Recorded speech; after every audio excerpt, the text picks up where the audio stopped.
Coach came in Friday night with a 66-0 win for homecoming. I reckon the slogan for record books is records are meant to be broken.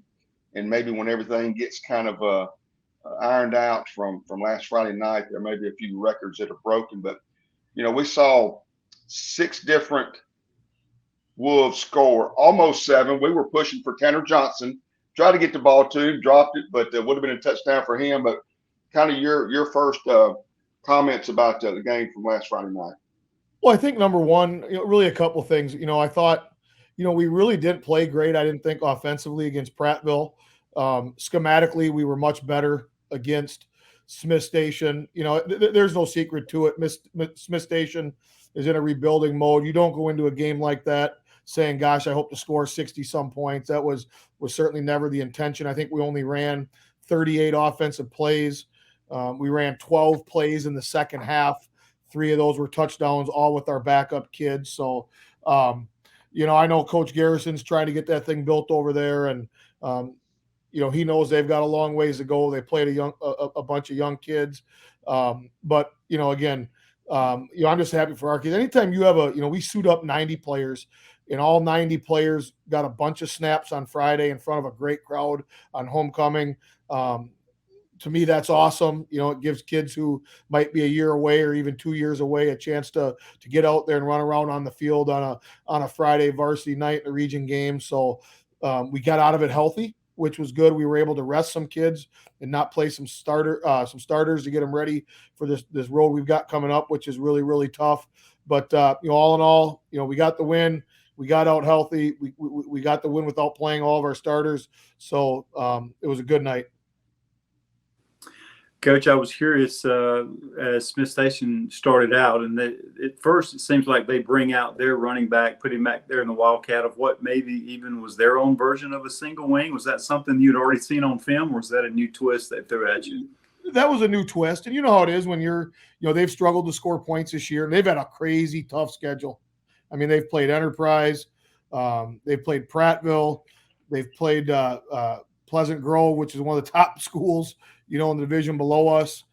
They played Central Phoenix City, so they're obviously trying to find a way to muster up some points. And they've got a really good running back, and they tried some different ways to get him the ball and do some unique formations. But, we've kind of seen that type of look, already. That's what Auburn tried to do to us. And, I think we're pretty good defensively, and we're fast. And our kids did a good job of adjusting on the fly and getting lined up. That's how defensive football is all reactive. Offensively, I know the formation we're going to call. I know the play we're going to call. Defense, you got to go out there and you got to get lined up. And you got to play, and you can see a formation you have literally not seen all year. And our kids, a couple of those formations were like that Friday night. I thought our kids did a great job of getting lined up and playing, and that's a tribute to our kids, and our defensive staff, I think, always does a great job of having our kids prepared and ready to go. Yeah.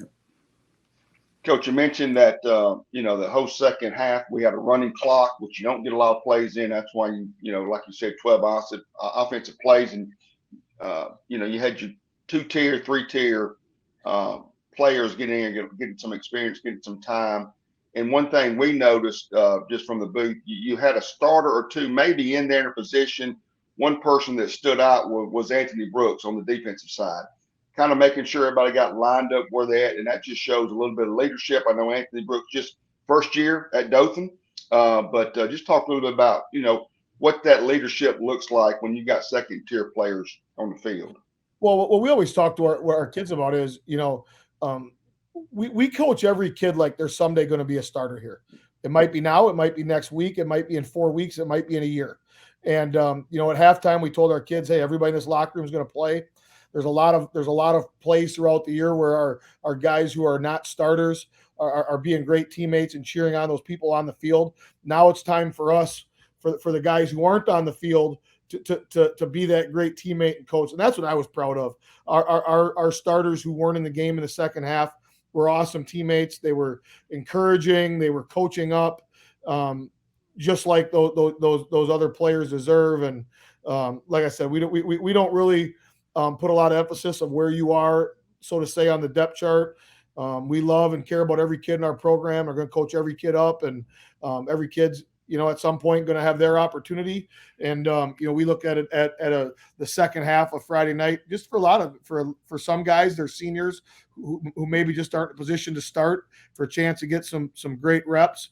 For young kids who might be a sophomore who might have to go into a role next year and start, it's a chance for them to get reps. It's a chance for guys who took scout team reps all week to get the starters ready, a chance for them to get reps. So I think just as a coach, it's really rewarding to see all those guys run out there and, get a chance to contribute on a Friday night. Coach, I think one of the examples of what you're talking about there is Jerry and I mentioned too, is you're bringing in some of the other backs. And these are guys who have played, the last 2 years. I think Cam Lee Wright and Ty Vickers. And of course, it was another big night for AJ Alexander. He had 103 yards. Peterson had 112 yards, I think, on 8 carries. So for both of those guys, Ty Vickers comes in and says, well, that's great, Coach. I'll give you 125 yards in 3 plays. Just had an outstanding night, along with some of the other sophomore. We talked a lot about the sophomore group, and some of those guys, you like the way they ran the ball too. So you feel good about your backfield in some of those skill positions here in these coming years. Yeah, we are young. We've got obviously some really good seniors. Talked about Tamarian Peterson, Jalen Corbett, Anthony Castillo, Chris Gibson, some of those guys on offense, but we play a lot of young players. And, TJ Vickers is the definition of a program kid. He started for us some last year as a sophomore. Just the way things shook out this year, he's not starting. He's our first backup in. But I can promise you before this year is over, he's going to have snaps in a game during crunch time. He works extremely hard. He can play about 3 different positions. He's extremely smart. He's a team player. And, it was great to see him. And, man, I think he broke about 6 or 7 tackles on both of those runs. And, he's one of the favorites of the people on our team because of how he does things. And was certainly awesome to see him get in the end zone a couple times. Coach, here we are, halfway through the regular season. What's kind of the I'd say temperature, but of the team around, and last week we talked a little bit, we're from a record standpoint, same place we were this time last year.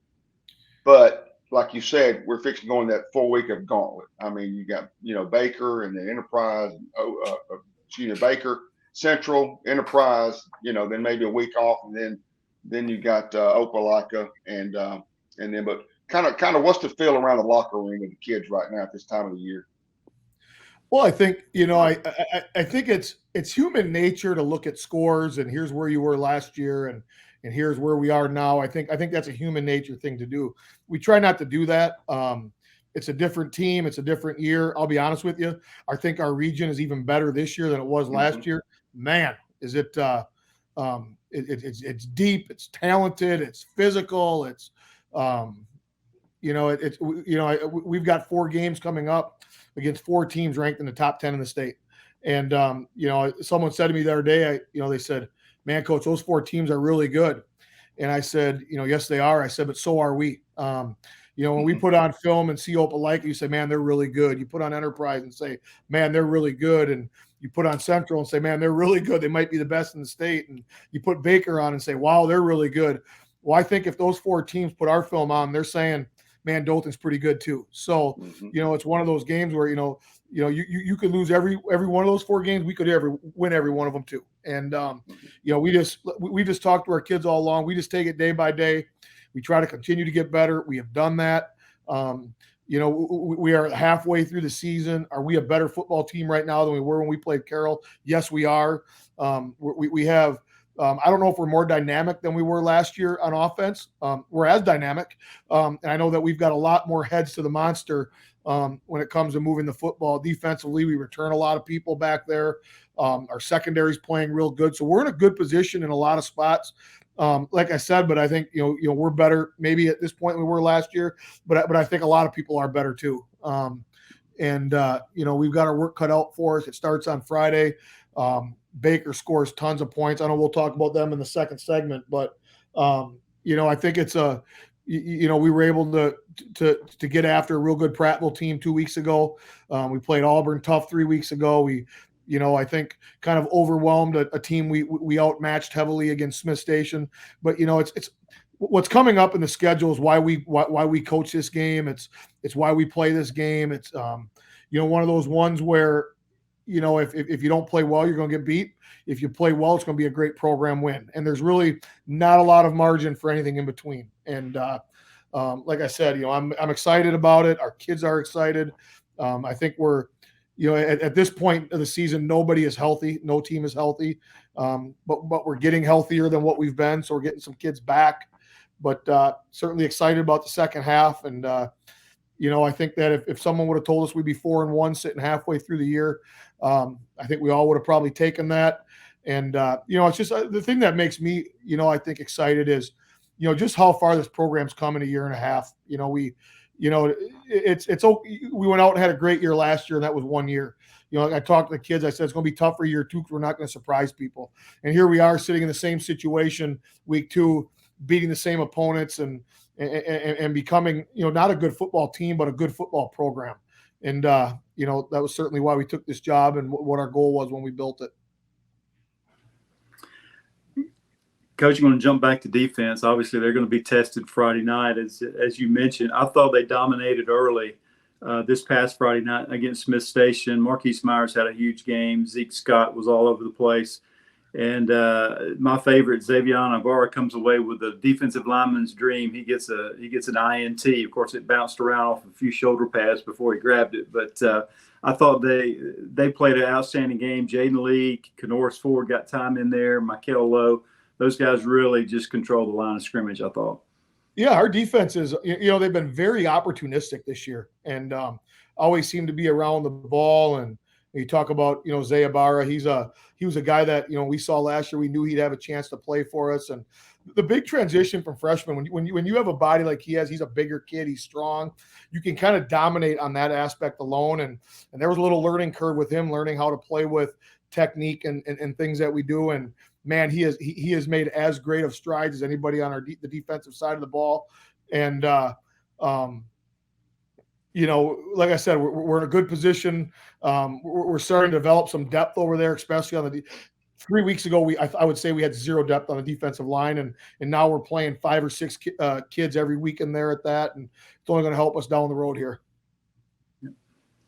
Coach, you talked a little bit about depth and a program in general, but you kind of start from that 9th grade JV and varsity.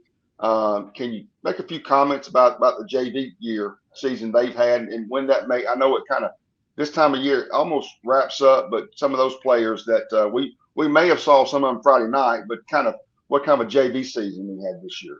Right now they're 500. They 2 wins, 2 losses. Lost a 1-score game. We put a lot of value. Our freshman team is the same way. They lost by 4 and they've lost by 2. They're sitting at 2-2. So, there's certainly some talent coming up through the ranks. We look at those as really developmental years that it's a step in the process of what, we don't get state championship trophies for freshman football or JV football.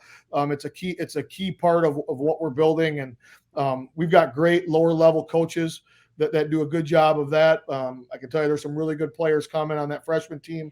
I think there's going to be 3 or 4 of them that start for us next year. It's that type of talented group. So certainly excited. And that group is winding down. They've both got a few more games left, and a lot of those kids will transition into another sport, and the other ones will, get ready for the 24 season. Coach, before we go to break here, just I was trying to figure out, and I was trying to keep up with it. I know we only had maybe 9 attempted passes, but did we even throw the ball the second half? I think everything was a run play, was it not? Everything was. And again, that comes back to, you don't want to score to look how it looked. We ran the ball I think we ran in the second half 1 play outside the tackles. We don't ever tell our kids not to score. They're going to go out there and they're going to play hard. But no, we did not. Again, just, we're certainly not in the business of embarrassing anybody. Just give a chance to get people reps, and we're fortunate to do that. Yeah. Well, Coach, we're going to take a quick timeout. When we come back, we'll talk about tomorrow night's game where the Wolves will travel all the way to Mobile to play the Hornets of Baker. You're listening to the Jed Kennedy Coaches Show here on 96.9 The Legend.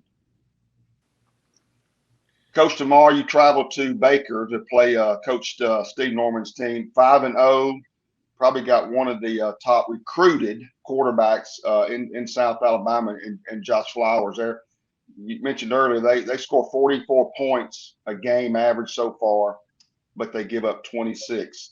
Kind of a quick version of how you're going to keep Flowers contained tomorrow night. Well, I think, I was asked a long time ago, what's the hardest quarterback to defend, one that runs or passes? And the answer is easy. It's one that can do both, and that's what he does.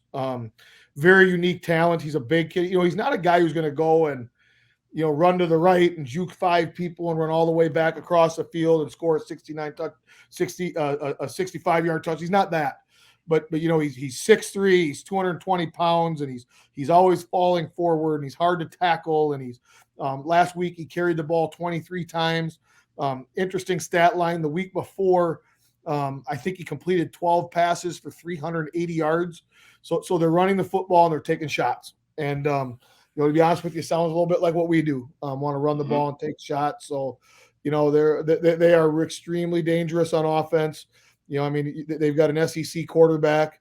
They've got an SEC receiver in the Kane kid who's committed to Auburn. The kid on the other side is committed to Troy.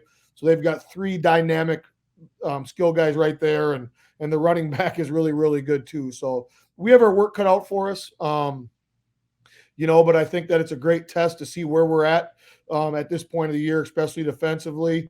They do give up some points on defense, and I hope that we're able to have some sustained drives, and our best defense can be Flowers on the sidelines if we can able to move the football. We were able to get after them when they came up here last year. So I know they'll be fired up. They're playing with a lot of passion right now. I read something, it was their first time starting 5-0 in 50 seasons. So I think it tells you a little bit about where their program's at right now, but it's just a huge non-region matchup, top 10 battle in the state. And we're excited for it. Yeah, Coach, when they made their way up here last year, you were able to contain Flowers. The conversation had already started about him last year, and now he is committed, or at least verbally committed, I think, Mississippi State. He rushed for over 1,400 yards last year. And so my question is, I saw against Daphne, like you were saying, he threw for over 200, but ran for like 127. Is most of those off of a scramble run, or is a lot of just a called quarterback keeper? No, it is. They have a really good quarterback run game, and it's very single wingish, to be honest with you.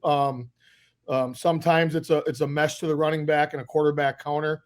Sometimes they just direct snap to him and let him run. Kind of reminds me a lot of kind of the Cam Newton stuff back in the day. What Auburn was doing when they were direct snapping to him, and it's quarterback sweep, it's quarterback counter, it's it's kind of the philosophy, right? You get the ball in your best player's hands and see what happens. So I think that we have a chance to be the best defense they faced up till this point. People have, no one's really stopped them. There's been some people that have been able to slow them down at some points, but the thing that you got to do against them is you got to get them in second long. You got to prevent the big pass. I mean, the Kane kid is the real deal. I mean, he is. I mean, we've, as you know, in this state and in our region, you see those kids, it seems like almost weekly, right? The kid from, Central Phoenix City, the Nation kid from Auburn. Last year it was Michael Johnson at Enterprise. It was a Shanks kid last year at Pratt, but we see those kids, it was a Perry kid at Foley. So, we've got experience going against guys like this. I think what makes them unique is they've got a second one, which makes it tougher. And they've got a quarterback that's really, really talented. So, I know it's kind of matchups that people love to see in the state. And, like I said, I think that, I think we're just excited to see where we're at against that caliber of an opponent.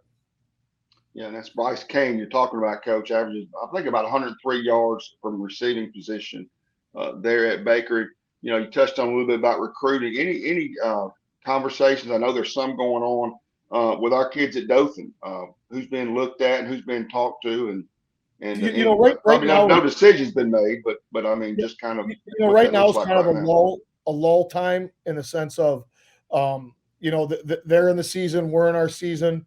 We'll have some kids take some junior day visits. So we've got kids that are doing that. Jalen Corbett's been on them. Tamarian Peterson's been on them. Marcus Myers has been on them.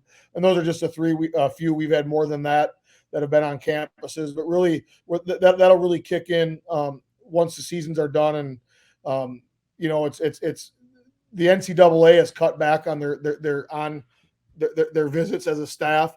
Well, if you go to a game and watch, that counts as a visit. So, it's when I just had a school the other day reach out to me, and it was actually a school from down by Mobile that wanted some information on our kids. And, hey, coach, here's why we won't be there, because we want to get into your school and see those kids in person. And if we come watch them in the game, that's going to knock out one of our days. So it's recruiting's. It could be a whole show on recruiting at the way it is right now. I just was listening to some of Deion Sanders' comments this weekend about it. Just very enlightening, and it's just the portal change. But we've got kids that are out there. We've got good football players here. Justin Jones, our assistant head coach, kind of leads that up, kind of the recruiting part. He does a great job. He's always reaching out to schools and selling our kids and marketing our kids so they can get a great look. Yeah. So, Coach, this will be our longest trip this year to the other side of Mobile. Does that, I guess you just kind of back that up an hour of your normal away game week and start from there? Yeah, I'm a leave as late as possible guy. I think I want to drive. I want to get off the bus. I want to get dressed, and I want to play football. I want to coach. I want the kids to play. But we're going to actually take a little bit different method tomorrow. Leave a little bit earlier. We will eat before we go. It's a 3.5 hour car ride, which, as you know, could be 3:45 on a bus. So we'll let the kids. Most of the kids will sleep the whole way, actually. So we're going to get out, head down there, and eat a big lunch. And then after that, we'll go do a walk through at South Alabama in their indoor, get our kids up, get them moving, get them stretched out, have a chance, to just kind of get back their legs underneath them. And then from that point on, it kind of moves into regular, as if we were playing over here at Rip Hugh. So, really the big difference is, the kids will literally be in a car for almost 8 hours. We'll get back probably 2:30 in the morning, and our kids, there's a lot of travel living in the Wiregrass when you got to, even for region games, and we play against Mobile schools and non-region games, but it is what it is. We don't, we always said we'll play anybody anywhere. And, I didn't know if we knew Baker was going to be this good when we signed this contract, but I think games like this are good for you. Well, is it just home and home so far? Yeah. I'm sorry, Jared. Just home and home so far with Baker? Is that completing that 2-year deal? Yeah, so this will be done. And there's really two ways people are doing it now. They're paying people to come in and have 2 home games, or you basically look at what your gates are, or you do a home and home where they come to you one time, you go to them one time. So we're already beginning to look at non-region games for next year, because you have to be working ahead. So we're looking into those things right now and have some feelers out with some people that we're probably going to play. And as you know, the problem with the Wiregrass is for a 7A school, there's just not a lot of people around here that really want to play. In our brand of football, people know, hey, it's a non-region game and it's going to be a physical game. Do we really want to risk it? Some people banged up, so it's, we're going to have to travel one way or the other, them coming to us or them going to them. But, I just love playing different people. That's why I love playing Foley last year. If you look back to our time at Enterprise, we've played Auburn now 7 times in 4 seasons. And, so the ability to go out and play people that are in your classification, but not in your region, I'm just a huge fan of that, because I think it gives a chance for you to kind of show the toughness and quality of your region. So, not only are we playing for Dothan, we're playing for Region 2, because that is who we match up with in the playoffs. So just like, Foley, played Prattville out of that region. So, like I said, we're excited. It'll be a long day. If we can get the win, the bus ride back will seem a lot shorter, I can tell you that. I was just going to make a comment. It's kind of irony last year when Ken and I went to Foley for the playoff game, how you scheduled Baker back and forth, and kind of like you matched up, and just like last year, make playoffs, may play Auburn again. Match up this year, playoffs, you may play Baker again. Who knows?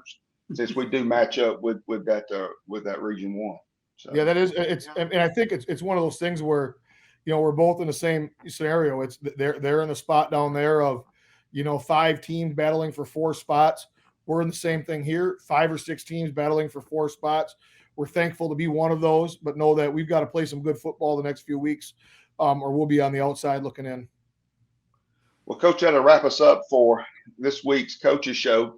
Thank you again for joining us. Good luck tomorrow, and we'll see you at Baker High School. We'll be on the air 6:45 pregame, kickoff at 7. For those that can't make the trip, if so, you can go on, get the website and get your ticket, not knowing what the situation is of buying a ticket at Baker, but gofan.co for sure will sell you a ticket. You've been listening to the Jed Kennedy Show here on 96.9 The Legend.